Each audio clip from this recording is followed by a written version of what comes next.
What's up, party people? RAKE Podcast, episode 138. Big question. It's been a long time coming. Brewers keep winning games. How do they keep winning games? They're a small market team.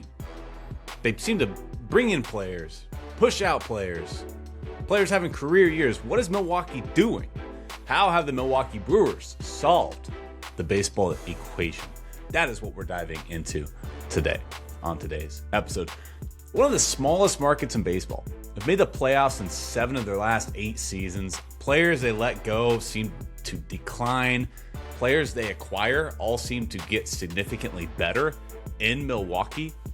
How is it that the Milwaukee Brewers, one of the longest losingest franchise in all of sports up until this last decade, how all of a sudden have they found a secret formula that no other teams seem to figure it out? David Stearns leaves Milwaukee for Queens. Brewers are still great, and the Mets pretty much still stink, despite having a lot of talent. Andrew Vaughn, supposed draft bust with the White Sox. Now he's batting .339 with Milwaukee. It's time we start asking questions, and it's time we start providing some answers on what the hell is going on in Milwaukee. Is it just a secret factory that they own? Let's find out.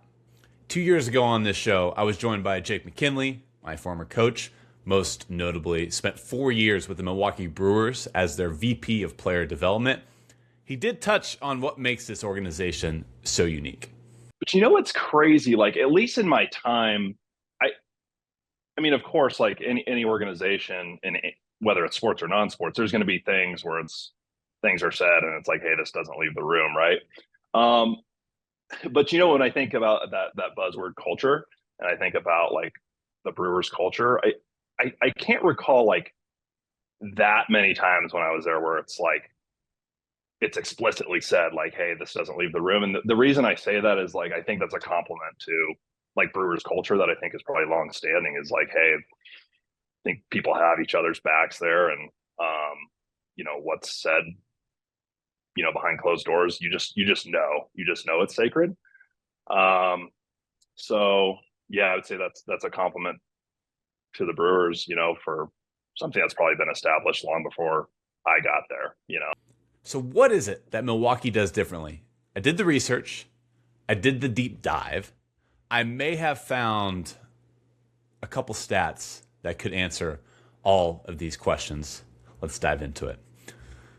Now, before we dive into the present, we have to take a look back in time to really help set the stage for how this turnaround for this franchise has truly been unpredictable. The Milwaukee Brewers have made the playoffs in 7 of their last 8 seasons. That's despite playing in the 33rd ranked media market in the United States. They rank 21 out of 30 MLB franchises in team value according to Forbes, and they have the 20th highest payroll in Major League Baseball at $133 million. Anytime you talk Major League Baseball, you talk payroll, you talk small market, big market. Milwaukee is, by definition, relatively speaking, a small market team. For context, the Brewers compete in the National League with the Mets and the Dodgers. Both of those teams, Mets, Dodgers, have the 2 highest payrolls in Major League Baseball this year, 2026, at $328 million and $302 million, respectively. Again, the Brewers, $133 million, about a third of what the Mets and Dodgers have in payroll. And yet the Brewers have one of the best records in baseball yet again here in 2026. Most notably, the Brewers have the lowest revenue sharing market score with a score of just 50. Yes, less than the Reds, A's, Rays, everybody in the league. The Brewers have a revenue sharing market score of 50. That score is handed out by Major League Baseball, a score of 50. Now you can look at the fact that Milwaukee is a small market team in 2 different ways. Number one, on one side of the equation, it's hard to attract free agents to small markets due to a number of different reasons. Limited funds, it's not as attractive destination as, say, maybe a Florida team. Texas has lower taxes. California has better weather. Milwaukee isn't exactly a number one destination for a lot of baseball free agents. Or you can look on the other side of the equation. The second aspect of that is the Brewers do benefit from Major League Baseball's revenue sharing system as much as any other team in baseball, largely due to the fact that they do have the lowest revenue sharing market score, 50, than any other team in baseball. And that makes a difference. Now, let's talk about this revenue sharing mechanism here. For those that don't already understand, through the collective bargaining agreement, all 30 Major League Baseball teams pool 48% of their local revenues. Stick with me here. It's all pulled into a central pot, which is then divided equally among all teams.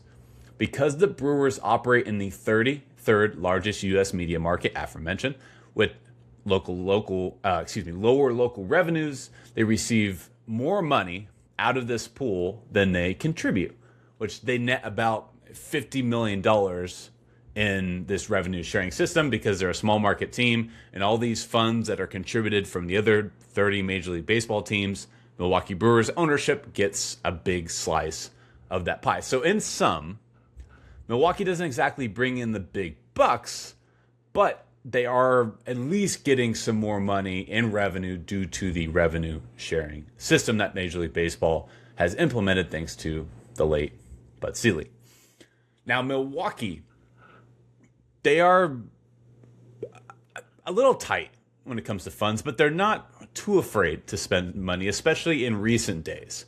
Milwaukee gave Christian Yelich $215 million extension in March of 2020. That's the richest contract in its franchise's history. They also gave Ryan Braun $105 million back in 2011. Most recently, Jackson Chourio, $82 million. Just a couple of years ago. Comparatively, the largest contract the Athletics have ever handed out was $86 million. Tyler Soderstrom this past year. So the Brewers certainly frugal, but they're not as cheap as, say, the Rays, the Pirates, the Athletics. Again, 20th ranked payroll in baseball here in 2026, just as a friendly reminder. Now, being at a financial disadvantage usually provides, or it challenges a club with an uphill climb. Just as the Pirates, who have 17, to have your attention, 17 playoff appearances, 145 seasons. I'm going to say that one more time. Pittsburgh Pirates have been a Major League Baseball franchise for 145 seasons. They've only made the playoffs 17 times. It's incredible. It sounds like a fake stat, made up stat. It's a real stat. Or the Marlins. They've been around for 34 seasons as an expansion team. They've only made the playoffs 4 times. So yeah, financial disadvantages typically don't result in great things, especially come playoff time. But in the last decade, the Brewers don't seem to mind these financial obstacles, like, at all. In fact, they've seemed to solve this puzzle that is baseball. Revenue-wise, hitting-wise, strategically, pitching-wise, they're a well-rounded ball club in every facet. But they also still have these obstacles and disadvantages that these other small market teams are playing with. Before this recent era of success, though, it's important to consider just how bad this Brewers franchise was for the first century of its existence. To this day, Milwaukee has never won a World Series. The Brewers' first season in Milwaukee was in 1970. From 1970 to 2017, the franchise had just 4 playoff appearances in 47 years. Nearly 5 decades, less than 1 plate appearance on average per decade. In that same span, they won just 2 playoff series. We're talking a span of 50 years, people, damn near. 2 playoff series victories in nearly 50 years. They technically have never won a National League pennant. They have won an American League pennant. They did that early on in their franchise. They were in the American League. Then they flopped over to the National League, and they have yet to win a National League pennant. They have yet to win a World Series. So we're talking about the Brewers here as being one of the, at least before this recent stretch of success, as being one of the worst and most losingest franchises, not just in Major League Baseball. We're talking all of North American professional sports. From 1970 to 2017, just to put that all into context, the Brewers owned an all-time .479 win percentage. That's 5th worst in Major League Baseball during that span. Yeah, they had good moments Thanks to Robin Yount, Paul Molitor, more recently Ryan Braun, Prince Fielder, Ricky Weeks, loved him. Lorenzo Cain had some spectacular moments in the outfield.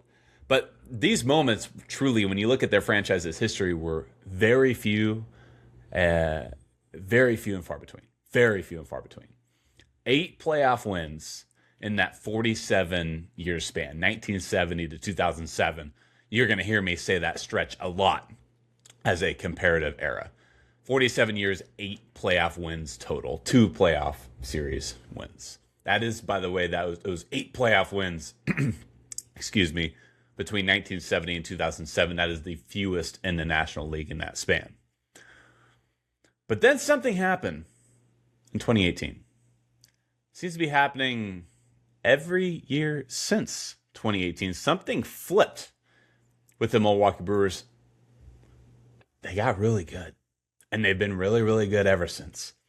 They had a 6-year playoff drought before 2018. They had a little 2-year stint, that CC Sabathia year, and they had Braun and Fielder weeks. It was a fun stretch. And then they went through a 6-year playoff drought.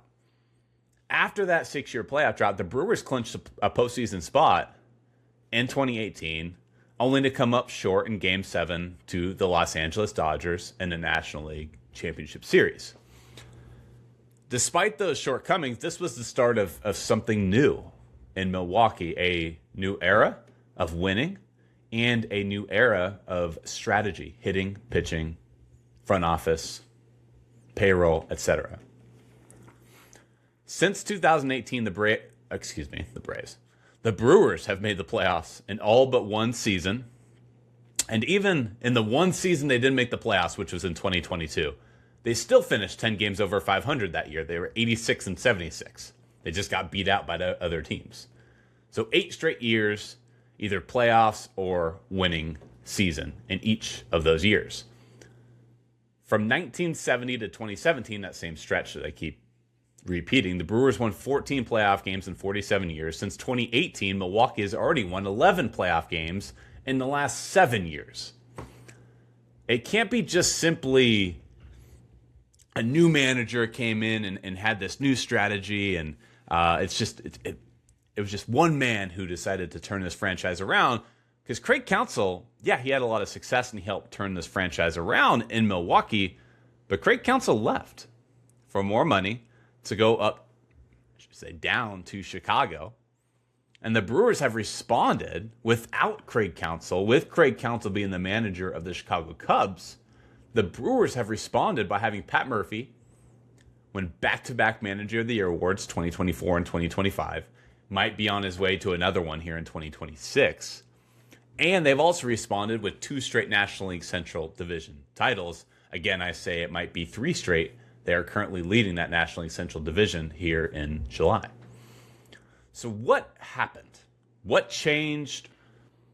What happened culturally? Was it a front office change, a manager change? Just kind of touched on that. A roster change. I dove into the statistics and organized everything from before 2018, the rough stretch, those 47 years, to everything since 2018.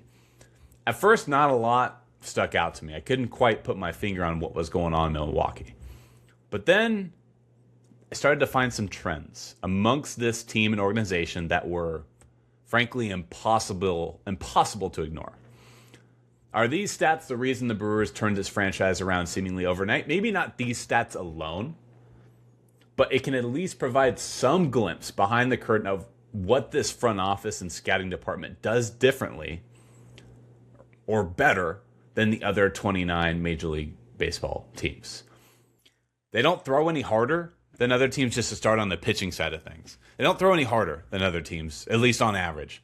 93.6 miles per hour average fastball as a team since 2018. So that 2018 was the year they flipped it all around. They don't throw any harder other than Jacob Misiorowski, of course. That if you take away Misiorowski, that average mile per hour fastball actually as a team probably goes down even more. So they don't throw any harder on average, 93.6 in that span. Offensively, they don't have like some outrageous home run rate extra base hit rate. They had the third lowest launch angle since 2018. We'll dive into that. That's interesting. And they don't really hit the ball any harder than other teams necessarily. 15th highest exit velo since 2018, 88.8 miles per hour. So they're not hitting the ball any harder. So this isn't a San Francisco Giants 2021 factory situation here. They're hitting the ball as hard as basically every other team, but you do have to consider the fact this is a small market team. How are they able to keep pace? Mets, Dodgers, Yankees, etc. Find that out. So then, okay, if their team stats aren't sticking out, I got to look at the individual players. I've got to look at your Andrew Vaughns. I've got to look at your Devin Williams, your Eric Thames. What are they doing in Milwaukee that they aren't doing when they go off to other clubs or when they were with other clubs previously with Milwaukee? Because these players seem to thrive in Milwaukee. And it's not just a couple examples here. This is a trend in Milwaukee that players, when they go there, Milwaukee, for whatever reason, seems to get the most out of their players, better or as good as any other organization in baseball. So I looked at individual players, specifically players who have thrived with Milwaukee and then struggled with any other team they may have played for. Devin Williams, Thames, Luis Arias is another one that comes to mind, especially recently. Completely fell off the earth after having 20-plus home runs with Milwaukee back-to-back seasons. So many players come through Milwaukee, thrive, shipped elsewhere, and for whatever reason, you just never see them regain their forms ever again. So let's start on the pitching side of things. Let's look at Devin Williams first. I want to know what Milwaukee was doing with Devin Williams when he was there versus what Devin Williams is doing with the Yankees and Mets since then, because the numbers have not been the same since he was a perennial all-star in Milwaukee. When Devin Williams was in Milwaukee for 6 seasons, arguably the best reliever in baseball. 241 games pitched, a 1.83 ERA, 375 strikeouts across 235 innings pitched. Oh, and an opposing batting average of just 157, by the way. Since leaving Milwaukee, however, it's been a different story. 4.58 ERA. Still plenty of strikeouts. Strikeout percentage is up over 12 actually. That's good. But a 211 opponent batting average. Now I know 211 sounds good, but that's an increase of about 50 points in opposing batting average. Remember, in Milwaukee was 157. Since going over to New York, both in the Bronx and in Queens, 211. That's 50 points. It's a big difference, especially for a strikeout arm. Keep in mind, Devin Williams, this isn't a guy that just all of a sudden lost his fastball and aged out. His velo is down a tick or two, down to 92, 93 compared to 94, 95 when he was with Milwaukee. So it is down. It has decreased a bit. But 1 or 2 ticks on the fastball, still averaging 92.5 miles per hour on his fastball. That can't be the only answer here. Williams is a changeup reliant pitcher too, by the way. It's always been his bread and butter. He throws more changeups than he does fastball. His fastball is really, I call it an off-speed pitch, but it's really just a change of speeds for his changeup to set up his changeup. So what changed since really that 92, 93 actually looks like 98 after his changeup? So what changed for Devin Williams since going to New York? Tried figuring out, look at the numbers, then it dawned on me. Devin Williams used to have a slider. And then he wound up discarding the slider because it just wasn't very effective. Like hitters were hitting 500 off it in 1 year. He didn't throw it all that much, but he dabbled with it. He wanted to add a third pitch to his arsenal to go along with his fastball and changeup. Tried out a slider for a couple of years in Milwaukee. Didn't go well. Well, if you look at Williams, it's kind of a microcosm of how they treat their pitching staff, and that's they don't like sliders. They don't like throwing sliders from a pitching perspective. For starters, the pitching staff since 2018, the Milwaukee Brewers pitching staff threw just 16% sliders since 2018. The last 7 years, 16% sliders. It's the second lowest in Major League Baseball. In fact, their relief pitchers throw sliders at a rate of just 19.7% since 2018. That is the lowest in Major League Baseball. That is particularly true this season here in 2026. The Brewers staff this year, 12.1% of their pitches have been sliders. That is by far the lowest rate in Major League Baseball. The next highest is the Red Sox. For comparison's sake, by the way, Miami Marlins, they lead the league in slider rate percentage this year at 34.4%. So Milwaukee does not believe in the slider. At least maybe they make certain exceptions for certain pitches, or pitchers, I should say, because that's what they've thrown their entire lives. Certainly the sweeper is a trendy pitch right now and has been for the last few years. But sliders in Milwaukee, not part of their strategy. 12.1%. So this is one method of attack that the Brewers take as a staff. They don't believe in throwing sliders, at least not at a high rate. That's what the stats tell us. All right, so that's one strategic difference, pitching-wise. But Milwaukee, they aren't built with a bunch of superstars. They have a really good farm system, and they do a really nice job of replenishing that farm system and building from within. But offensively, they're one of the best offensive teams in the league. Runs per game, I believe they're top 5 this year. What are they doing offensively? We just found out pitching-wise, they don't throw sliders. They don't believe in it. They rely more on the fastball, sweeper, changeup, splitter in particular. So what is Milwaukee doing offensively that's different than other teams? This is where it gets fun. This is where it gets really fun. Do I have your attention? Offensively, Milwaukee's numbers are good on the surface, but they're very mid power-wise. 15th in baseball in home runs. They do like to steal bags. They're very speedy, very aggressive on the base paths. Second in Major League Baseball in stolen bases since 2018. What I did find soon enough when I took this deep dive on the stats, though, is that Milwaukee swings the bat at an alarmingly low rate. Way less frequent than any other team in baseball. And now I know what you're thinking. This is just basically Billy Beane, MoneyBall 2.0. It's plate discipline, right? It's trending that direction. Let me provide more of an illustration, though. They walk a ton. Third highest rate since 2018. And then you take a look at their swing percentages. Wow. They take more pitches in the zone. I'm not talking about pitches outside the zone. It's not just plate discipline. It's the fact that they aren't swinging the bat. They take more pitches in the zone than any other team in baseball, the Brewers do.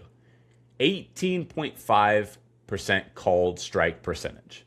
That is the most in Major League Baseball in 2026. Since 2018, Milwaukee has a 17.6% called strike percentage. That is the most in Major League Baseball. 45.3% swing percentage since 2018.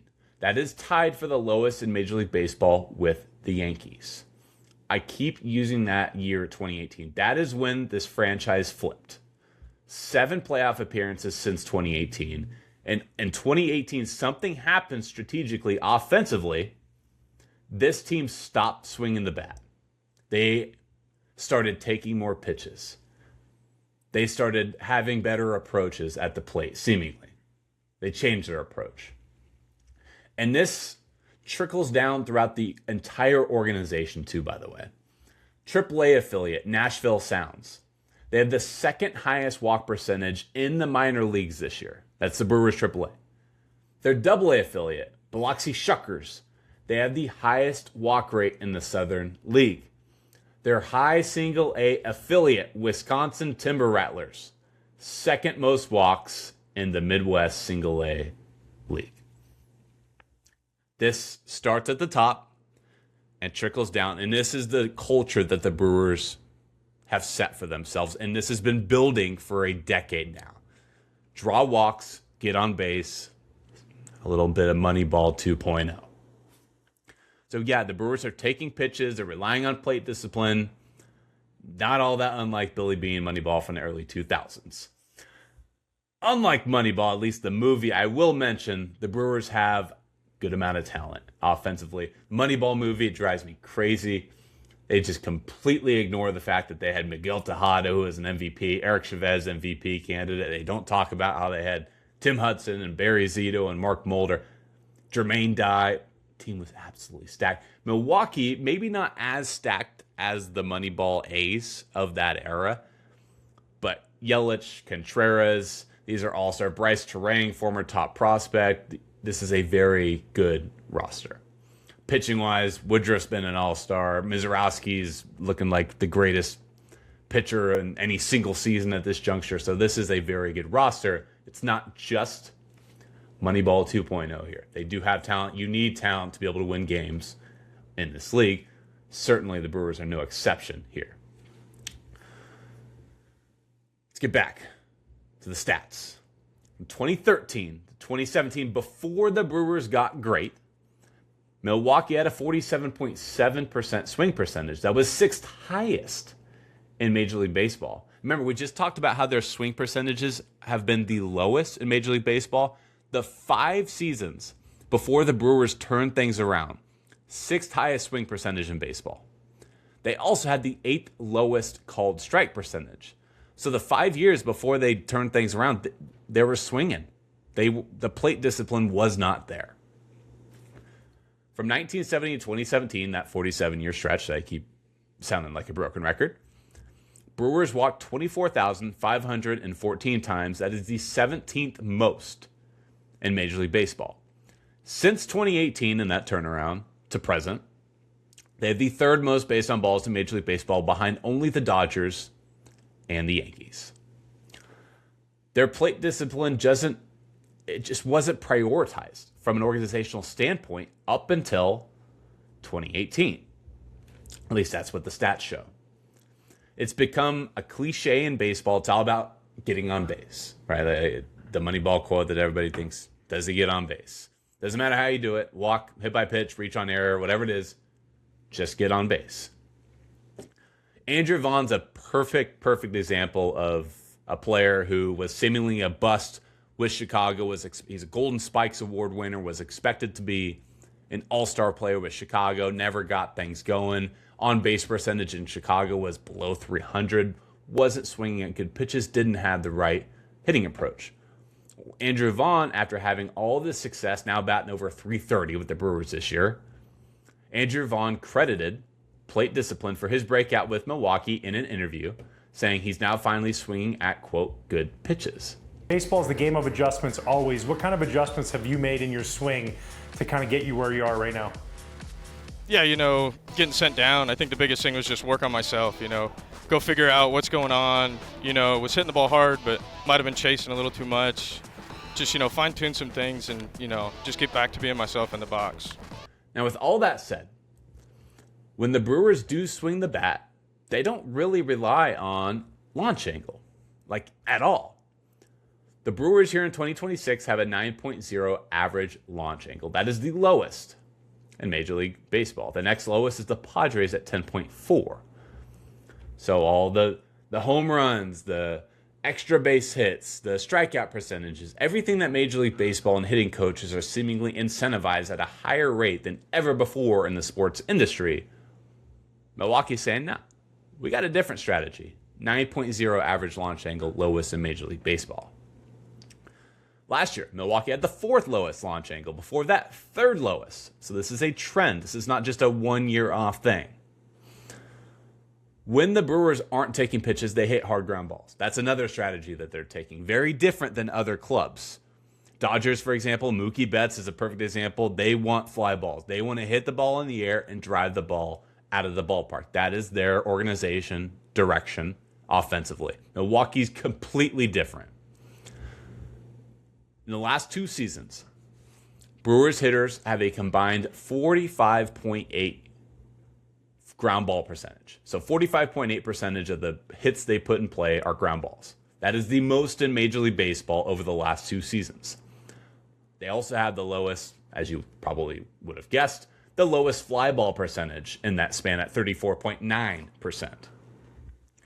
The Brewers also had the most infield hits. They have 235 of them during the last 2 seasons, and they have the 2nd most bunts for hits, behind only the Tampa Bay Rays, which we all know, the small ball that they played down in Tampa these last couple seasons with Chandler Simpson and Aranda and Yandy Diaz, and they play small ball down there in Tampa. Milwaukee plays small ball, They do it in a little bit of a different fashion. Tampa does still hit the ball in the air a little bit, but they bunt, move runners over, have a little bit more speed.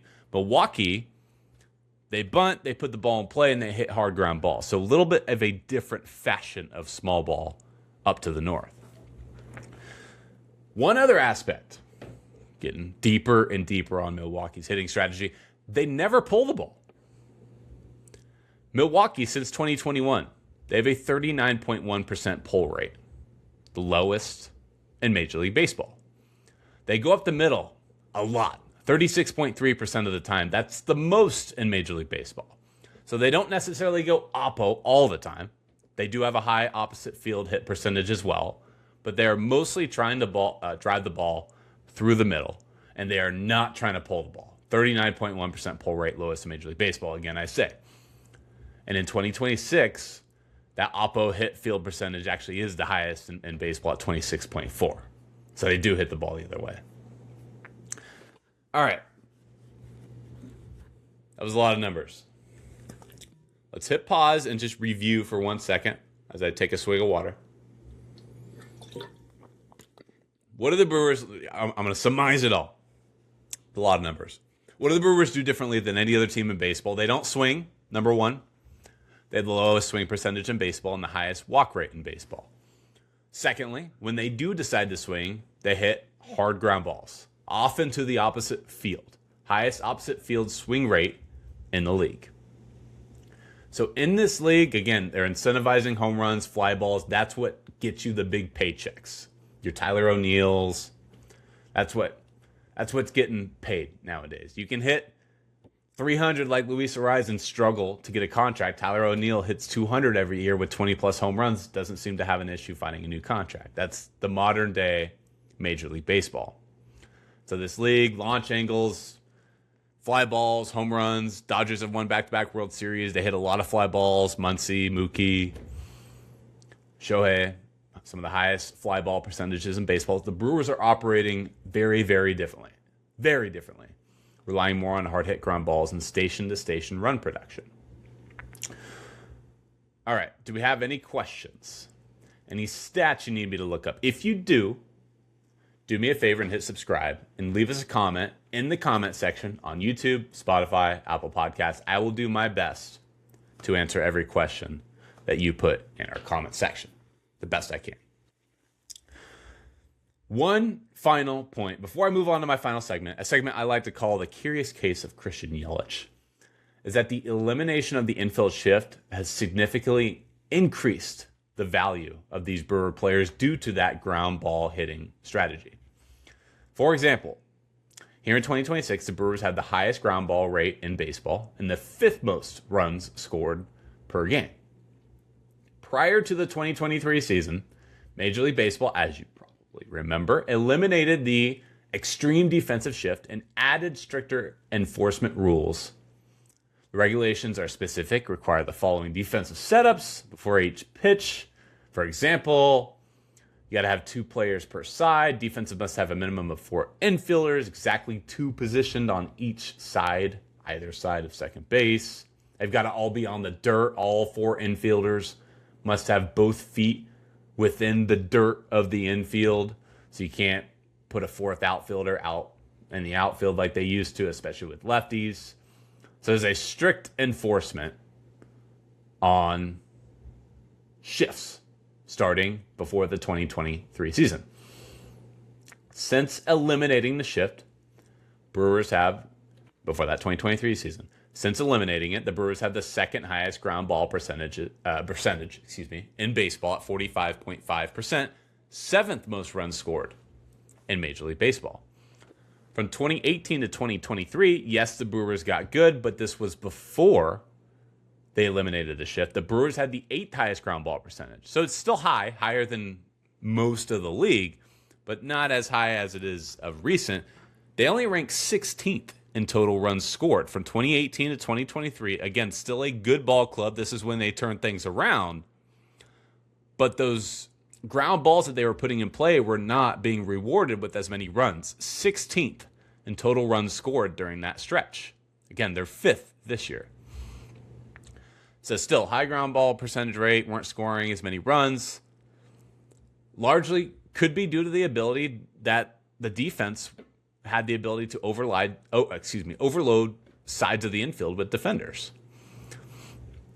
All of this shift rule talk is a great segue into my next and final block of this Wake and Rake podcast episode, which is a dive into Christian Yelich and his unique trends with his unique swing path. Allow me to begin. Christian Yelich was once one of the most feared hitters in baseball. 2018 MVP, on pace to win back-to-back MVPs in 2019 after hitting 44 home runs. And he fouled a ball off his kneecap, ended his season early. He wound up finishing second in MVP voting that year to Cody Bellinger. A lot of people thought he should have won even still over Cody Bellinger. What's interesting about Yelich, though, is his statistics took a major nosedive from 2020 to 2023 after that season. I mean, we're talking major declines here, people. He did not make a single All-Star team in these 4 years. He had a slash line. Keep in mind, that year that he won the MVP, hit over 300 OPS, around 1,000. In the 4 years after that, slash line of a 254 batting average, 362 on-base percentage, and a 768 OPS. So that OPS dropped nearly 300 points. His home run rate, 2019 was 7.6%.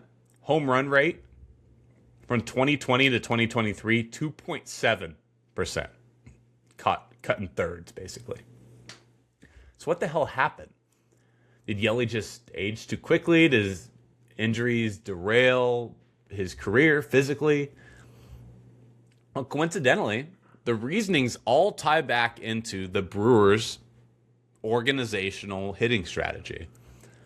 Yelich developed into a home run hitter early on in his career, but he was always a high percentage ground ball hitter. That was always a massive part of his game. If you look at his ground ball percentages from the start of his career to even of today, one of the highest ground ball percentages in baseball.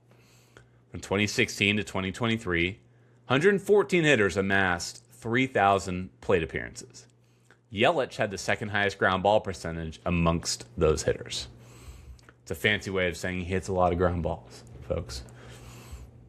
After that, ground ball percentage got even higher from 2020 to 2026, a 56.2% ground ball percentage, the third highest Major League Baseball amongst qualified hitters.